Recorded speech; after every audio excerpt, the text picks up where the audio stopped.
Leslie, thank you so much for coming on the Easy Prey podcast today. Thank you very much for inviting me on. So, can you give me a little background about who you are and what you do? I am a psychologist.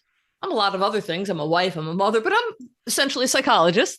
And I have a private practice where I work with adults, individuals, and couples. But a lot of what I also do is I do a lot of writing. I have a YouTube channel and do a lot of writing. I have three books out there.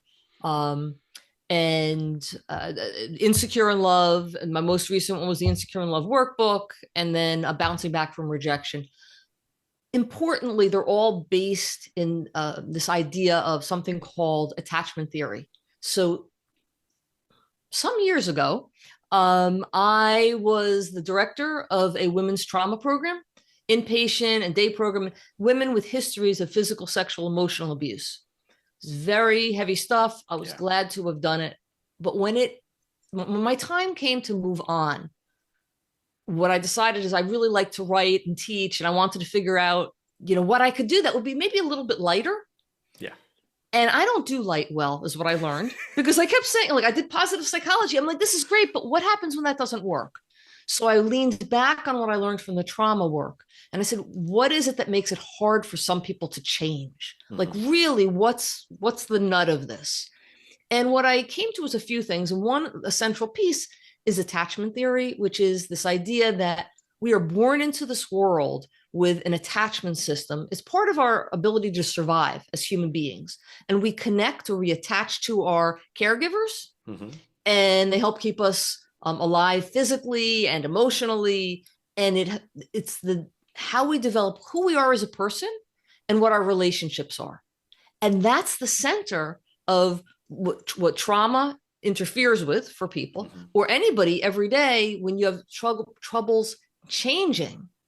If you feel are insecure in your attachment, it's going to make it harder for you in life. In relation to yourself, you're more likely to feel negatively towards yourself. And in relation to other people, you're going to have some struggles. So I know this is a long-winded who am I, but that's really like, I think the reason, that we are going to be talking, part of what we're talking about is center to how I think and the work that I do. So Gotcha. that So, helps.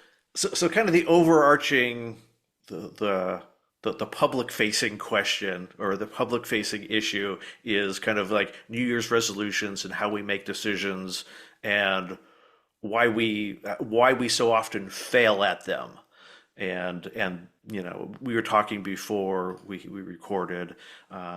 I'm really opinionated about New Year's resolutions. I'm one of those people who I come from this position of uh, if if I want to change something, I need to make a decision, figure out the reason why I do it, and if it's important, and if let's say it's hey, I need to lose weight or I need to be healthier, I need to start now while I'm committed to this change needs to happen in my life, as opposed to well, on January 1st, then I'll start exercising more. 3 months from now, after I've eaten too much for Thanksgiving, had too much candy for Christmas, then I'll start my weight loss regimen. And I'm just using that as a good example.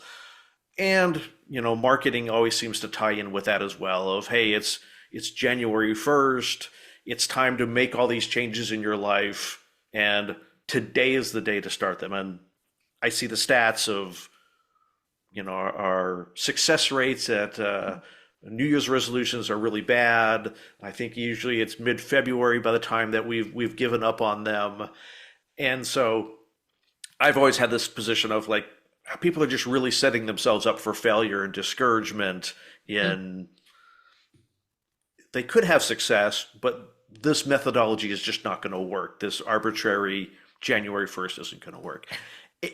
Am I anywhere based in reality on my thoughts here? Or is Or are you Chris totally just, off in fantasy land? or am I totally off in fantasy land and I've got some issues I got to work through?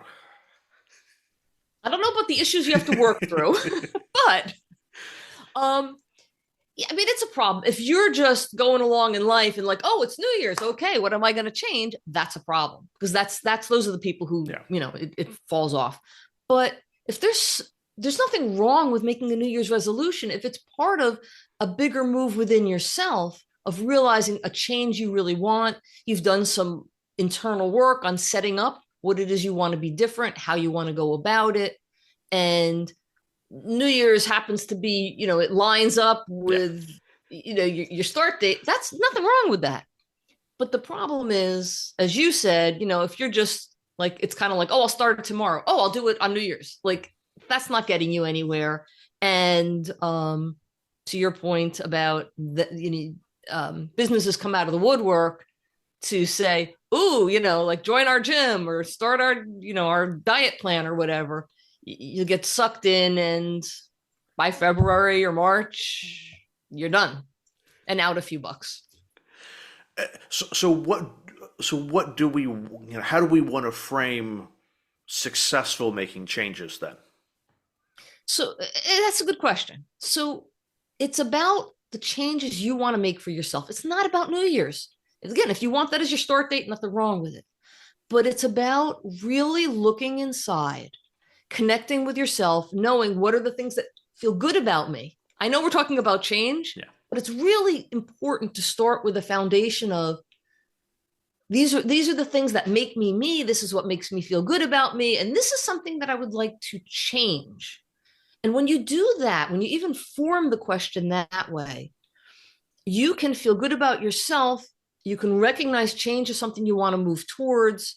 All change, I shouldn't say all, nothing's absolute, but pretty much most change is not a straight line. So if you struggle with whatever the changes you want to make, but you feel good about yourself, you can be like, oh, that was hard. Okay, here's what I need to do. And you kind of move yourself forward. So I say, you start with knowing yourself.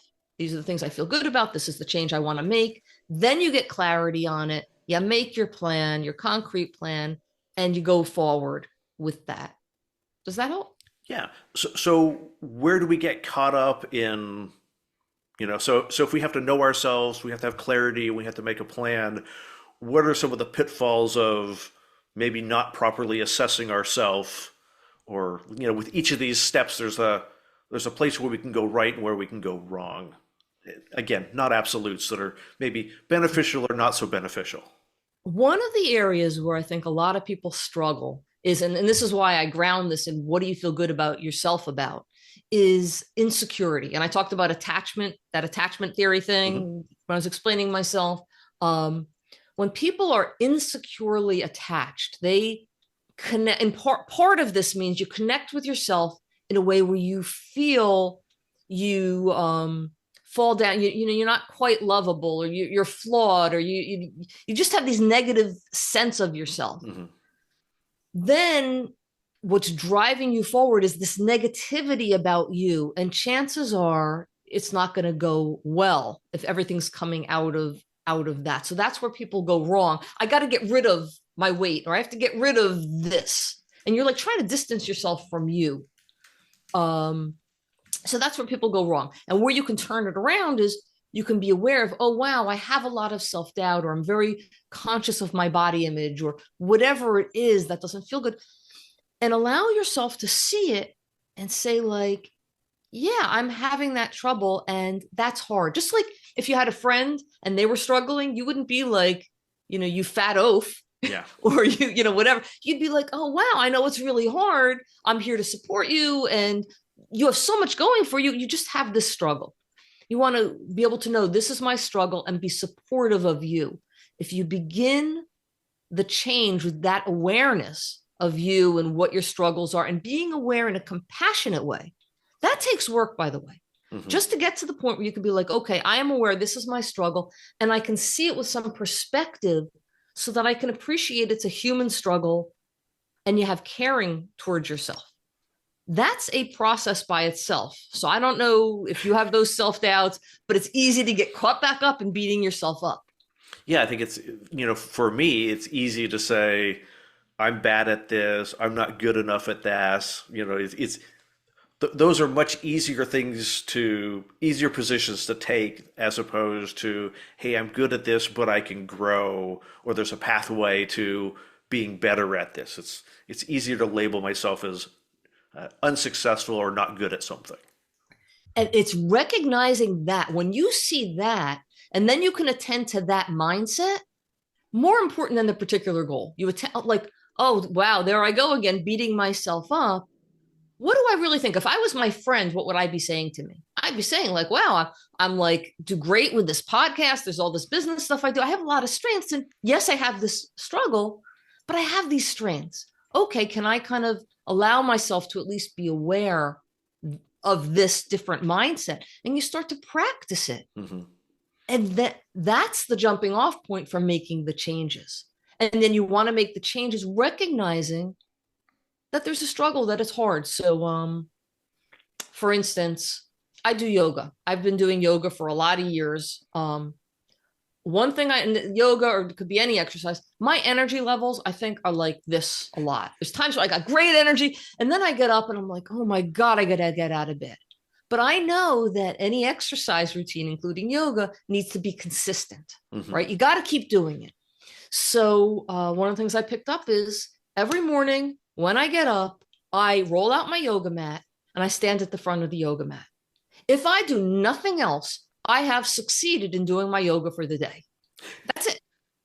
If you can do the equivalent of that with whatever change you want to make, what that allows you to do is to be consistent. Mm-hmm. Most of us can you can do that. Like, okay, I can commit to that. So you're a success just for that. Then if I'm standing at the top of my yoga mat and I have energy, I'm going to be like, I can like do my sun salutation. Like I can handle, and it just carries itself. And you do, then you can move forward. And that's people I work with, if they want to exercise and they want to start walking. I'm like, can you put your sneakers on in the morning? Can you, like, what's the minimum you can commit to? Yeah. If it's putting your sneakers on, that's your goal. And then we build it from there. So that helps you to build in, back to that feeling good about yourself, right? And the feeling good about yourself helps with the commitment, or the being, what's the word? Being able to do it every day. Yeah. Consistency. Thank you. That's the word I was looking for.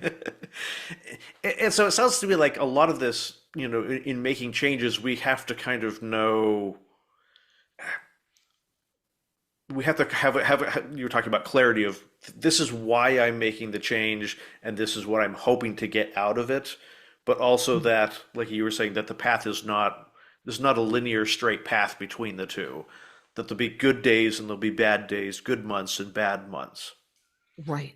So if you could, again, for fear of beating a dead horse, so to speak, if you can have a healthy relationship with yourself, if you have that compassionate self-awareness, then you can get through whatever the struggles are. You can stay on a path, even as it gets difficult, even as you stumble or fall or whatever. It allows you to get up and keep going. Along with that, I would say that I know it was some time ago when I explained the whole attachment thing, and I did it quickly, but it's how you relate to yourself. It's also how you relate to others. Mm-hmm. So you want to be in relationship with people who support you, who you feel like are emotionally there for you, help you feel good about you. And those are the people who, if you turn to them, they are going to be supportive of what's important to you. Mm-hmm. That also helps in you meeting your goals. And whether that's just generally them, being rah-rah, or if it's somebody you want them to help you to be accountable, maybe it's somebody who asks you, hey, how's it going? Whatever their role is, you're surrounding yourself with people who are supportive of you, that you feel safe and secure in those relationships. That will help you to become the person you want to be. Sidebar, this is actually really cool. I don't even know when this study was done. Maybe it was in the 70s. It was a long time ago. There was this research that was done, and they talked about the Michelangelo effect, which is great. I love this. So Michelangelo was a sculptor. Mm-hmm. And apparently you don't just, if you're a sculptor, or at least for him, he didn't just have an image and then sculpt the stone. He looked at the stone, he saw the shape in the stone, and he broke away the shapes to create these images. Yeah. And the idea is that when you are with a partner who sees, you have an ideal of what you want to be, they see that in you. They see that raw material there. And so they are supportive of the person you want to be. And it's the Michelangelo effect. They help you become more of what it is you want to be. Yeah. You want to be, I mean, that was done with intimate relationships, but truth with friendship too, right? People who see and support the person you want to be. Michelangelo effect. Very cool. And as some of that is finding the right support people, it's the people who, if you have a bad day in your plan to whatever it is, will acknowledge kind of like, yeah, you had a bad day, but here's some, here's some good things, but you've gotten this far, so you've already done so much so far. So just because you've had a bad day doesn't derail the whole thing. That they can kind of bring you back to, hey, you're still making progress even if you had a bad day. Right. You want that. And, different. We are covering so many topics, but different relationships offer different things. So there's the person who might do that. There's the person who says, oh man, that was really tough. Come on, let's go out and party. Or it's the person who just sits with you, say, it's okay, I'll just sit with you. That's all right. Like different people have different roles, and that's okay. But as long as the roles they have are ones that are helpful to you, that are constructive to you, and are not breaking you down, but building you up, or at the very least helping to hold you while you kind of take your breath so that you can go forward. So the flip side of that is what are maybe this is maybe not phrasing this right. What are the support systems or the attachment systems that we want to avoid when we're trying to make changes? So this comes back to the self-awareness piece, that compassionate self-awareness. You have to know you. And if you know yourself, you know where your struggles are. And if you're in relationships that play into your struggles, you want to be cautious. So you have a friend, yeah, maybe you've been friends with them for a long time, but you notice that when you're with them, boy, your self-criticism goes up. You're not sure how it happens exactly, but you feel like shit. You want to like take a look at that relationship, say, what's going on? Is it something they're doing? Is it some reaction you're having or the dynamic? But that's a problem. So that's something, if you're aware of yourself, then you can look. And sometimes, we have to separate out what feels true from what is true. So you can feel like, of course let's say it's somebody who's negative in your life. Well, they had a right to say that because, I'm just so stupid about those things. It can feel true that they're just being, they're being supportive. It's just they don't have much to work with because how horrible you are. Yeah. That feels true. But then some part of you can be like, well, do I really believe a good friend would talk that way? No, I don't believe it in my head, but it feels true. It feels like it's okay.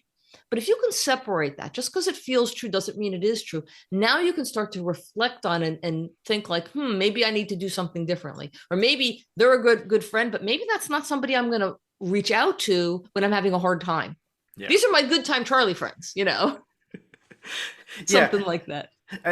I'll go back to the fitness because it's just what popped into my head. That I have a trainer that I work with, and there's times that I've gone, we're doing something, and I'm like, oh gosh, I feel like I've been doing this forever, and I'm just not getting this. I'm just not able to do this, and he'll go, what are you talking about? You used to not be able to, you couldn't even balance in this particular way before. How can you not see that you've grown in this area, that you've made this change? It's not in a derogatory way, but it's like, what is oh my gosh, what is he doing that's helping you to see that positive? Yeah, he's kind of going back to the beginning and putting it in perspective. And being able to see the big picture.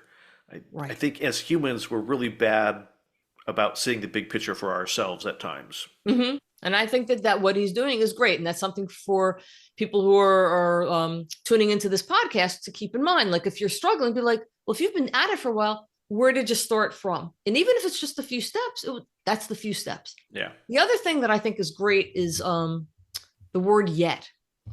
I'm not doing it yet. I'm not there yet, as opposed to I'm not there or I'm not able to. I'm not able to yet. And that gives us some idea of a future that'll be different. It's interesting that how we order our thoughts in a sense can make a difference. I'm not there, but I see a pathway forward versus there is a pathway forward, but I'm not there. Right. Right. Absolutely. Absolutely. There's so many different ways to come at this, but it's falling under this general being aware of what it is, being able to have perspective so you can see what it is that's helpful and choose to move towards it, and see what it is that's bringing you down and choose to step away from that, broadly Gotcha. speaking. And I think we kind of touched it, but how do we deal with setbacks when we're trying to make changes? Right. So that's developing resilience. And again, going back to this compassionate self-awareness, if you have a secure attachment, a secure relationship within yourself, then the setback becomes a setback. It's not a failure, Hmm. or I failed at that, but it's not you. And so it's like, okay, I fell down. What do I need to do? It's what is it, Japanese uh, adage, fall down 7 times, get up 8. Yeah. Like, it's okay. You just got to keep going forward. But you can do that when you are able to see yourself in a broader perspective, have compassion for you, and then relate to yourself in that way. That helps you to keep going forward. It also helps you to keep from getting caught up in rejection. Some people are very sensitive to rejection, either rejection from others, or they just tend to reject themselves. And it's the same thing. You have to practice being able to see some of the good things, or at least understand the falling short. Yeah. Like, okay, I broke my diet. Like, instead of like, I'm horrible, like, a lot of people struggle with this. This isn't me.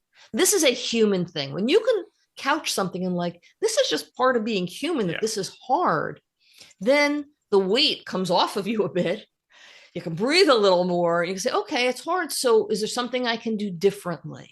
What is it that I need? Now you can start looking for the resources and the changes you can make to help yourself go forward. Yeah. So, Some of the greatest people who have achieved things in the world are people who have failed and failed and failed, and they just keep coming back, and they failed at this, but they did this, and then they did this, and then they failed at that, because they just are able to be persistent and resilient. yeah, what is it? Edison, it took him 1,000 tries or something like that to come up with a light bulb that worked. Right. Right. Well, Yeah. that was I remember I was reading a biography, and that was like his mode. He wanted to just keep doing stuff. He didn't care what failed. He figured it was an odds game, Yeah. you know, as opposed to planning things out. But Einstein got rejected. He was rejected from being a professor because, he wasn't bright enough, apparently. Yeah. But it's a combination. I've read a few biographies, and Walter Isaacson wrote the biography on Einstein, and also Musk. Hmm. And one of the things that really stood out for me is you have intelligence, and then there's the personality piece of that, persistence, and you Yeah. need them together, right? So you have whatever your strengths are. It's got to come with the persistence for you to make the gains you want to make in life, whatever they are. And so, yeah, so I think it's that realization that we will have setbacks along the way, and that's normal. It shouldn't startle us if we have bad. One day you get up and you just don't really want to get in front of the yoga mat. That happens. It's not the end of the world. It's Right. like you said, Exactly. there's no straight line. Um, But one are, of the hard things I will tell you that I see for people coming to my office, they'll come and say, I just don't know. I don't know why I can't do this. I don't know why I feel like, okay, if that's where you're starting, then you need to start with, okay, I don't know. So what, not why am I failing or why haven't I done this, but what is going on? That's the beginning of self-awareness in my mind. What is going on? Um, and if you're really at a loss, I don't want to go too deeply into this, but I talk about in my writings and my work, I talk about STEAM. You can be self-aware in 5 domains. One of them is sensations. Like, I don't know what's going. Well, what do I sense in my body? Like, every time I was just talking with the patient the other day, and she's like, I don't know why I make the call. I said, well, why don't make these calls that she wanted to make to help her? I said, well, what do you feel in your body when you go to make the calls? I freeze. yeah. Okay, That's a start, right? So if you can be like, what do I notice in my body? Thoughts. What are my thoughts about it? I'm thinking that if I make that call, I'm going to get rejected. Okay, now we've got a little bit more. And how are you feeling? Sensations, thoughts, emotions. How are Hmm. you feeling? Well, my heart's beating, sensations, my heart's beating fast, and then I like freeze, and I'm really scared. Build it up from there. If you really don't know what's going on, build it up. A is actions. What are the actions? So I'm walking away from the phone. I notice I think about it, those things happen. I walk. Oh, so okay, well, that's certainly part of the not following through. The M is mentalizing, and I don't want to go into that too much, but it's really kind of fully understanding all these levels of awareness. If you put them together, you get where you're coming from. You really like, oh, I get it. I understand. Now you can have empathy. Like, of course, I would not be able to make the phone call if all that stuff's happening. Yeah. And now you can begin to see what you need to do to change. So sometimes it comes down to if you want to make a change and you don't know why you keep getting stuck, get down to the micro. What are your experiences? So you can be more self-aware and then build up from there. I like that. There's a few areas of my life where I feel like I'm stuck. I'm going to think that through next time, that I don't want to do those things. There you go. And so you were talking about plan also. Where do we fail with respect to plans? Obviously, if we don't make a plan, that's going to be a problem. But are there, like unrealistic expectations about our plans?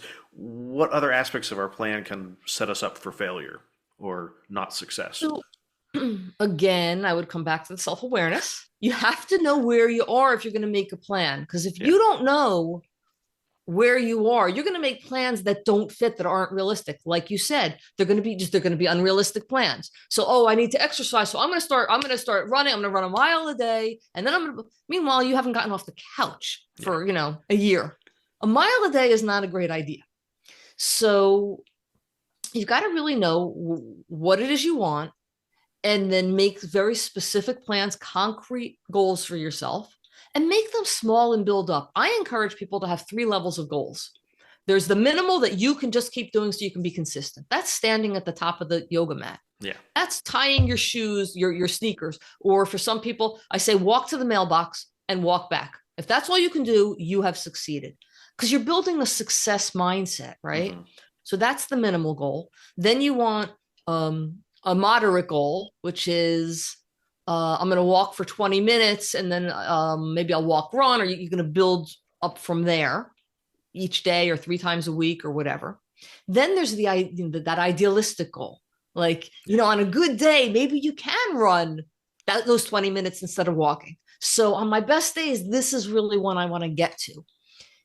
And by having that gives you a range of fluctuation because frankly, we all fluctuate in our Yeah. abilities. But you're still, wherever you are in the range, you're still succeeding, which is great.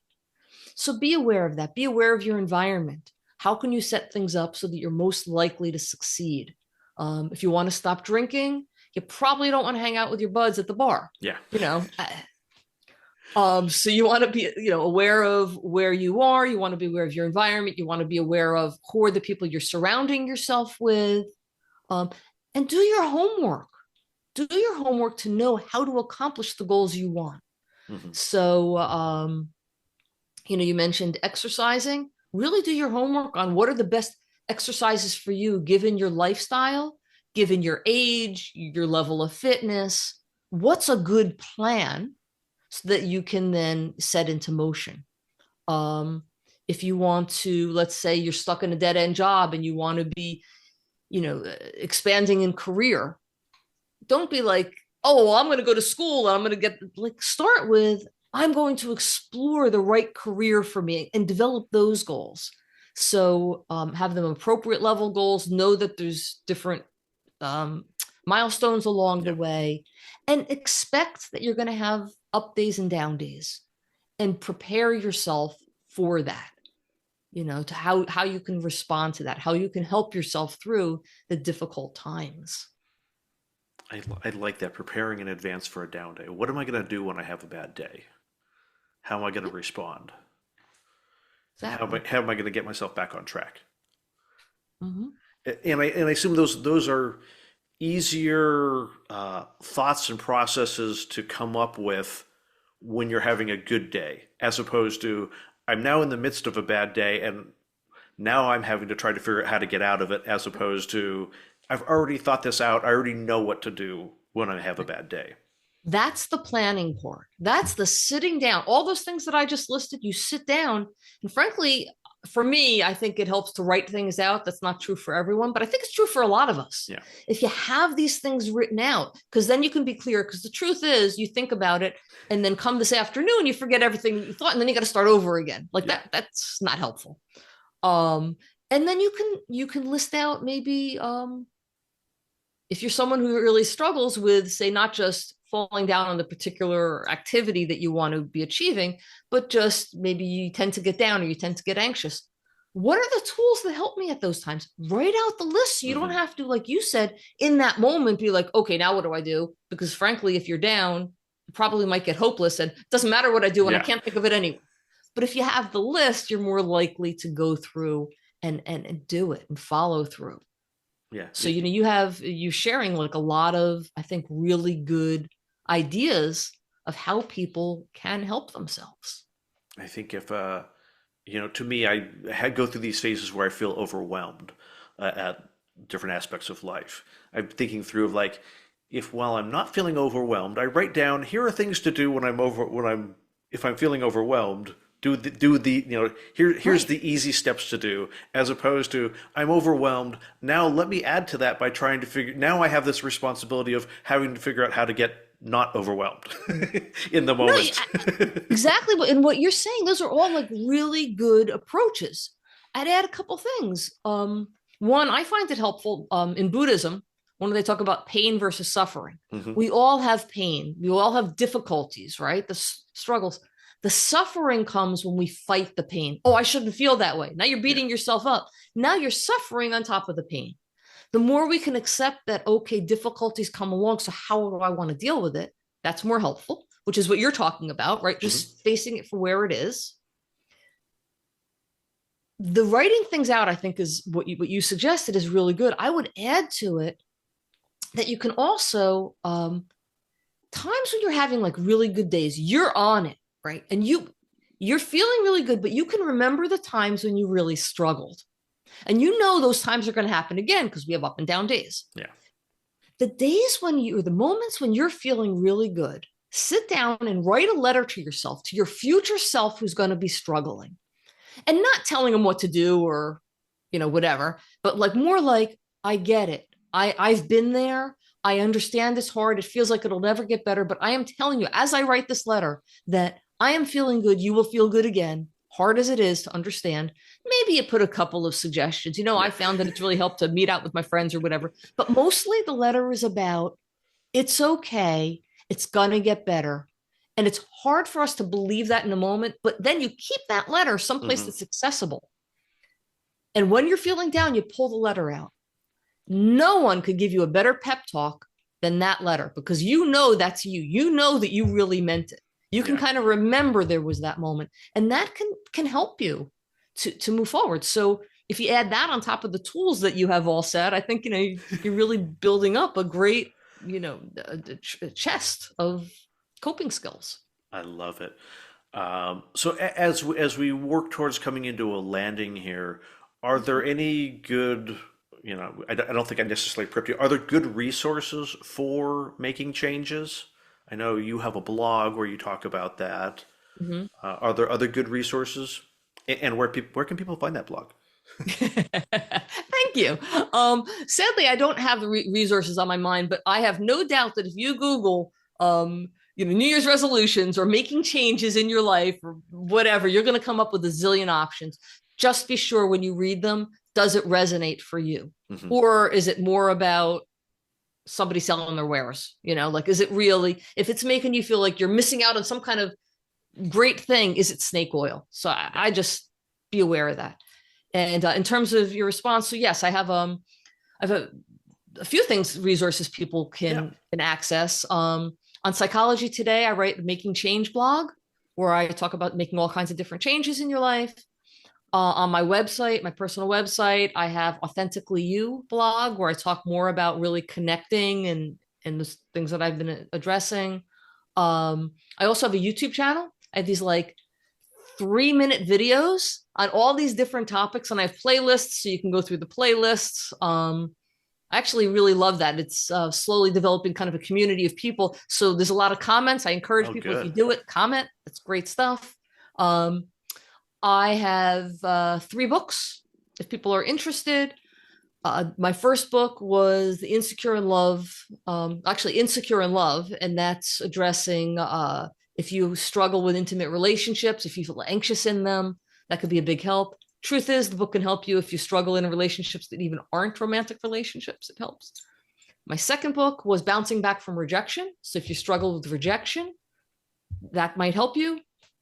And the last book that just came out this past year is the Insecure in Love Workbook, because my first book was continuing to sell so well that my publisher said, could you do a workbook? It might really help people. So that's that.